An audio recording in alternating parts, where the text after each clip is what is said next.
If I were to ask you, Question. who made the first commercially available cast irons, you might well answer Ping, and you'd not be alone in that, as they are often credited with this breakthrough.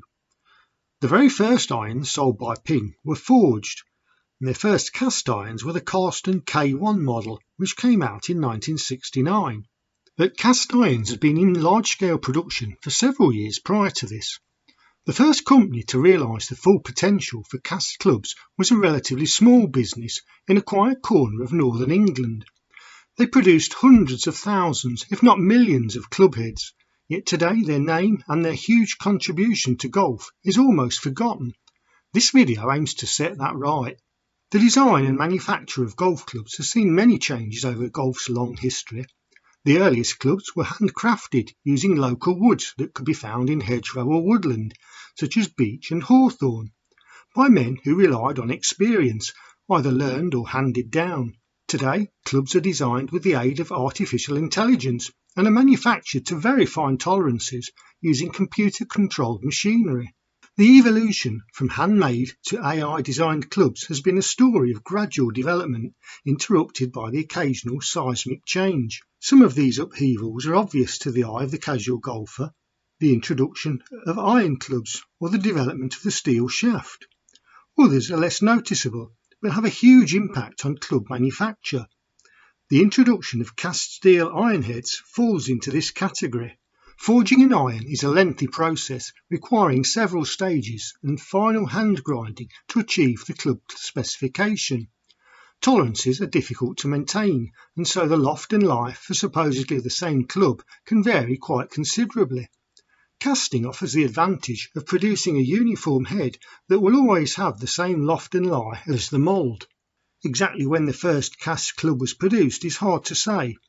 We know that cast aluminium clubs began to be sold on a commercial scale at the end of the 19th century by the Mills Company. These clubs were primarily putters, but also included drivers, fairway woods, cleeks and lofting clubs. While the putters were very successful, the other clubs found only limited favour. The first commercial venture into the casting of iron heads took place in the small market town of Ulston in a quiet corner of Cumbria. This unlikely story begins with the meeting of two men on a regular train commute, a Mr. William Ball, who had worked in the glass industry, and an industrial chemist by the name of Noel Shaw. Mr. Shaw specialised in the field of colloidal chemistry and refractories. He made a valuable contribution to the war effort and was credited with the invention of the self-sealing petrol tank for Spitfires. He went on to develop the process named after him. The Shaw process was a refinement of the lost wax process of casting and provided very fine reproduction of the pattern.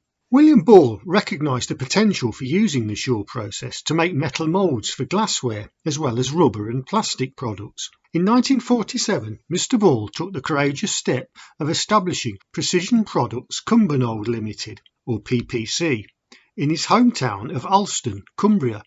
The company acquired premises at High Mill, an 18th century water-powered cornmill which had been used as an armament factory during the war but was now unused and available. After a difficult start to the business, some high-profile companies began to put their trust in PPC and its claims for the accuracy of their castings. To prove this accuracy and reproduction capabilities of the process, Noel Shaw tried the ultimate illustration: false teeth. Not any old teeth, but his own. He made a pattern and then cast a set of teeth in stainless steel. The launch day came and Noel claimed they fitted him perfectly. In 1958, a big change in the company's fortune and success came from an unexpected quarter. Mr. Ball, a keen golfer, was at Carlisle Golf Club talking to the professionals, one of whom was Sid Scott, who also happened to be a friend of Hope Letters, a member of the John Letters family, whose golf club business was rapidly expanding. A flippant remark by Sid Scott to Mr. Ball, "You could make golf heads," was to lead to PPC becoming the first foundry in the world to commercially cast heads for irons. Mr. Ball contacted Hope Letters, who after discussing the practicalities was ready to give the cast method a try. The first sample set was the Parbuster model, one of John Letters' mid-range clubs. The casting was in stainless steel. the material used for practically all UK-produced iron heads by this time. It was a resounding success, and the promise of greater accuracy and reduced cost was comfortably met. The first castings cost the sum of 17 shillings and 10pence each. John Letters were delighted, and other models were soon requested. An indication of the confidence that Letters put in the cast clubs was that one of these was for the Masters model, their flagship range. Here we see a picture of a forged and a cast version, and it's interesting to note that the cast head is marked Styled in Scotland rather than the previous Made in Scotland, as we know that PPC were based in Cumbria in England. Sales to John Letters exploded, and with Slazenger and George Nicol quickly being added to the customer list, the existing premises were no longer large enough to supply the demand. A site next door to High Mill became available and was quickly adapted to facilitate the rapidly expanding production of golf club heads by late 1962. In a short time, golf clubs had become the dominant part of PPC's business. Word quickly spread among golf club manufacturers, and eventually most of the major brands operating in the UK were being supplied by Precision Products Cumberland. An argument often made against cast irons is that they don't offer the same feel to the golfer as forged irons. PPC developed a stainless steel using an 18-8 chrome nickel content that had the same tensile strength and hardness as mild steel, which meant that it could offer the same feel as mild steel. Today we tend to think of cast stainless steel heads as being very hard and difficult to adjust the lofts and lies. Anyone who's played with the cast stainless steel sets produced by PPC and others in the UK will know that they are nothing like these 17-4 stainless steel clubs, but instead are very adjustable, and some are even softer than mild steel.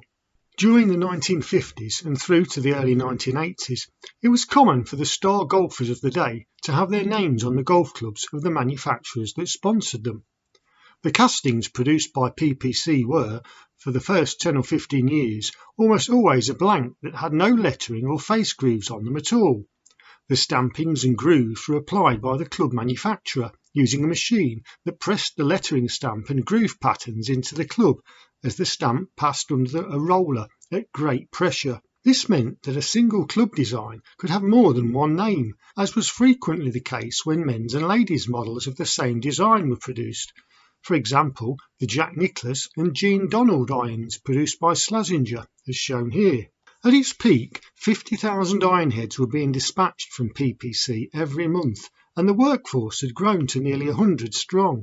In 1968, an offer was made by Dunlop to buy the company, but this was rejected by William Ball and his son Roger, who felt that if they were part of a large organisation, then the company could be lost to Alston.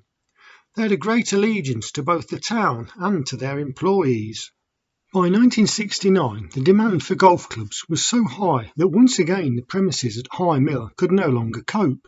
A new foundry was planned and a site was purchased at nearby Potter's Loaning. The new site was opened in 1970 and it was all systems go. However, the golf market had other things in mind.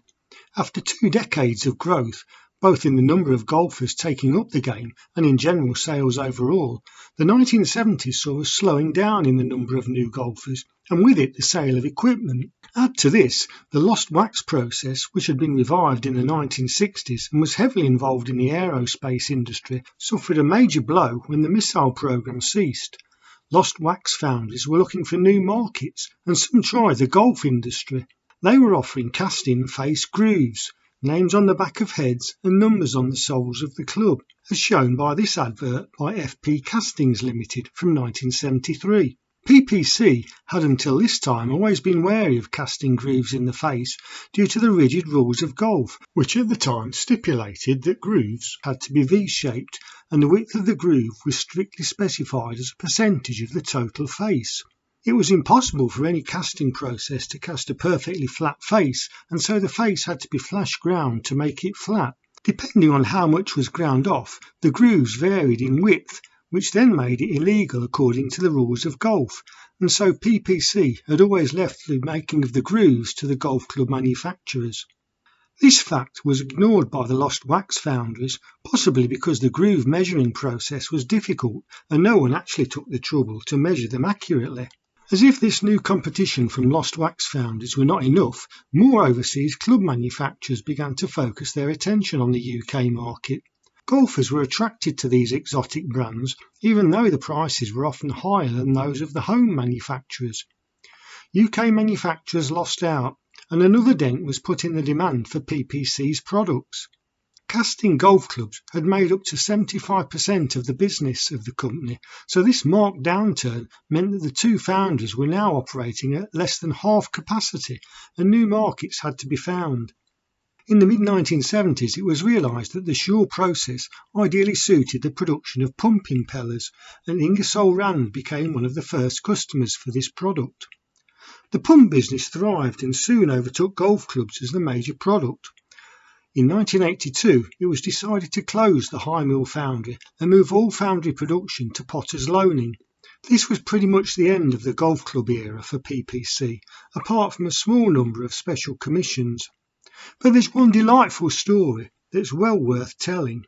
In 1985, Hugh Macmillan, known as Mac, who had been at the company since its earliest days, reached retirement age. His long-standing colleague and commercial director, Michael Liverick, was very much aware of Mac's immense contribution to the company right from its inception, and his close involvement with the golf industry, which had so dramatically changed the manufacture of golf clubs, needed some recognition. Michael decided to write to the most successful and famous golfer in the world at that time, and many would argue that he still is, Jack Nicklaus. In his letter, Michael relayed the background to Mac's involvement with the clubs which bore Jack's name.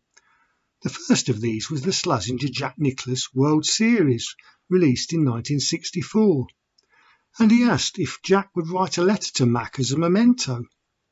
Hopeful but uncertain of whether or not he would receive a reply, but things turned out perfectly, as on the very day Mac retired, a charming reply was received from Jack Nicklaus. A copy is shown here. To the good fortune of all, I've resisted reading it in my best Jack Nicklaus voice, and instead the words are reproduced. Precision Products Cumberland continued to flourish until the pressures of increased competition from overseas, combined with a strong pound hitting export sales, meant that in 2008 the company was sold and became Bond's Precision Castings Limited. Today it is part of the Teescraft Group and operates from the Potter's Loaning site. Unfortunately, during the changes in ownership, many records, including those of golf club designs and orders, would appear to have been lost, a tragedy for us golf historians. The original High Mill is now a listed building and currently unused, although there are plans to turn it into a local arts and crafts centre. Before I sign off, I'd very much like to thank Michael Liverick, former commercial director, who's been very generous sharing his wealth of experience and knowledge. I've wanted to make this video for a long time, but with scant information I just couldn't do it. Michael's help has made this video possible, so thank you very much. Well, that brings us to the end of the story. Thanks for watching, I hope you enjoyed it, and I hope to see you next time. Bye!